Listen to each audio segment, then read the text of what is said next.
Hello everyone and welcome back to my channel Commerce Student. Today we are diving into something super cool, that is the big differences between business, profession and employment. So let's start the video.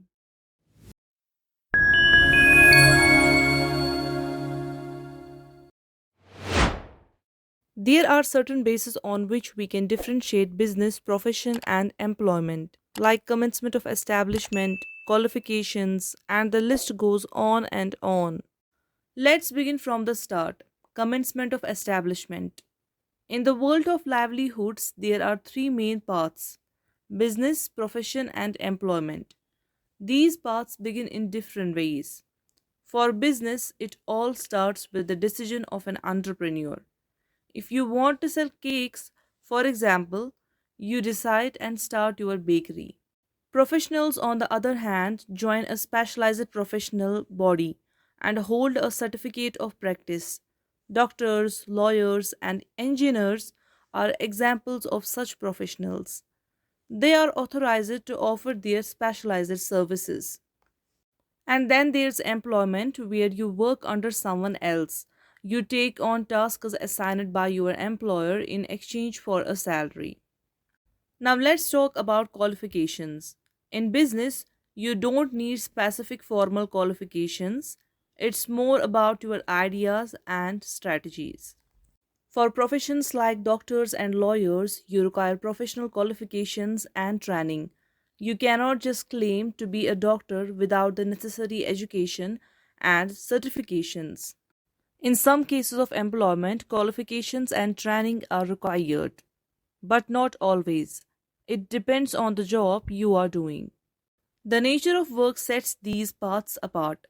Business is about making, buying, and selling goods or services. Think of it like selling those delicious cakes you baked. Professionals offer personalized services of a specialized nature. They use their expertise to help people, like doctors diagnosing illnesses. In employment, you are doing the tasks your employer assigns to you. It's a bit like being a part of a bigger machine, contributing your skills. Capital or investment is a key aspect.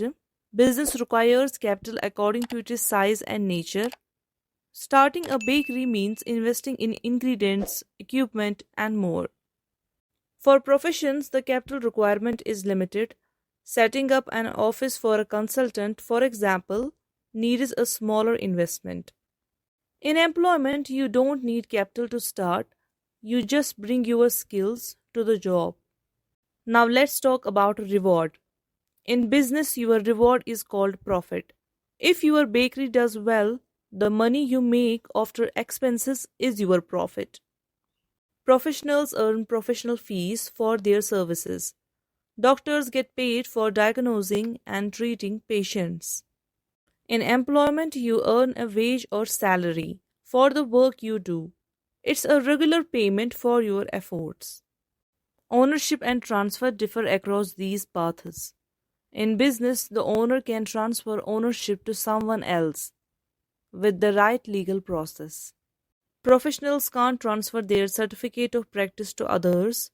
It is a personal authorization for their skills. And employees can't transfer their job to someone else. Your position is tied to you. Now let's talk about codes of conduct. Businesses don't have a set code to follow. It's more about individual choices. Professionals must adhere to a code of conduct set by their professional association or body. It ensures ethical and professional behavior. Employees follow rules set by their employer.